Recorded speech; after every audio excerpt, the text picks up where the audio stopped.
To me, when I first heard this letter, I was a bacha. I was in camp in America, and I received this letter, and I photocopied it from the person that knew who it happened to. I have the actual letter in the text that it was originally written. The name is obviously scribbled out, but this was a photocopy that I took from somebody in camp in America who knew the person it happened to. This story is one of the most powerful stories I've ever read, I've ever heard. And again, if you've heard it, we need to hear it again. The story goes like this. Dearest, you're probably shocked to get this letter from me. 3 years passed since I've seen you last. You didn't think you'd ever get a letter from me. Though I'm sure you remember who I am. I liked you a lot as a person, but I never accepted what you told us. I always thought of you as a religious fanatic. You're always so nice to me. We got along well, but I never really wanted to hear about religion. I could still see your hurt face when you walked into the bunkhouse and saw me reading a magazine that was not for a Bas Yisrael. I don't know if you remember, you sat on my bed, you held my hand tightly and looked at me. You didn't say anything. You just looked sad and held my hand. Things have changed a lot since then. Yes, I'm writing to you now, and I'm still lying in bed in the same position that you left me 3 years ago. My hand is still stretched forward, and I want you to hold it tighter. This time, I want you to look at me with a happy face. I want you to be proud of me. I just went through a terrible accident. I'm lying in bed forever. I'm paralyzed on the right side of my body. I cannot move. I can't talk so well, but my hand can still write.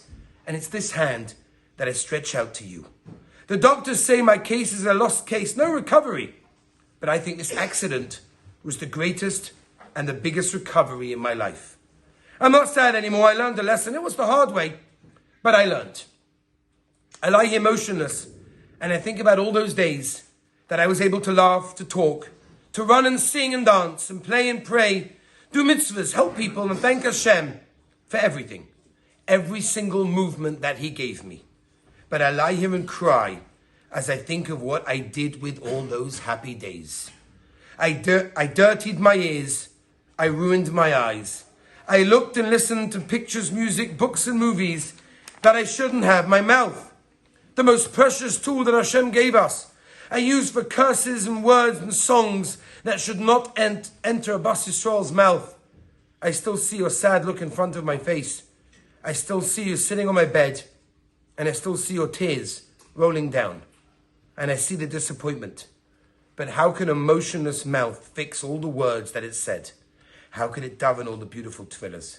How can it make up for all those years that went to waste?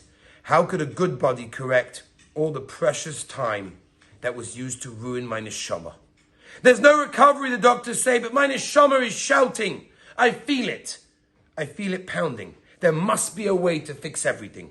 It was last night that I found the way, and therefore I pushed myself to write this letter. I want you to tell people my story. I want them to know. I don't want them to miss the boat.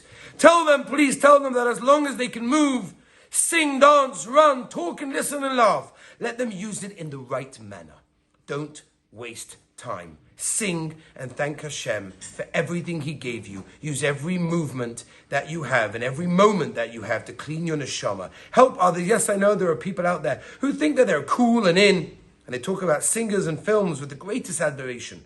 I know this because I once was also one of those cool people. I lie now in my bed. My body is stiff and very cool. I want all people out there to get the message. That's my only recovery. I want them to take the most wonderful body that Hashem gave us and return it as a polished diamond. Next week, we'll continue.